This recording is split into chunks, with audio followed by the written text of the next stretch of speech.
માણસો દટાઈ ગયા અને એના કારણે એમને ડેથ થયા છે. અત્યારે બધાને સારવાર હેઠળ સિવિલ હોસ્પિટલમાં મોકલ્યા છે. ટોટલ 6 લોકોને સારવાર હેઠળ ત્યાં મોકલ્યા છે. જેમને મળશે એમ આપને જાણ કરવામાં આવશે.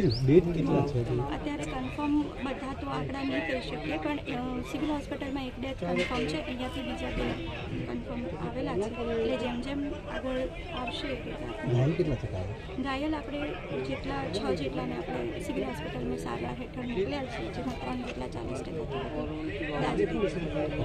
ફાટવાની પ્રાથમિક દ્રષ્ટિએ ઘટના ઘટી છે. એના લીધે બિલ્ડિંગ જે છે ધરાશાયી થયું છે અને નીચે કેટલાક લોકો દટાયેલા છે.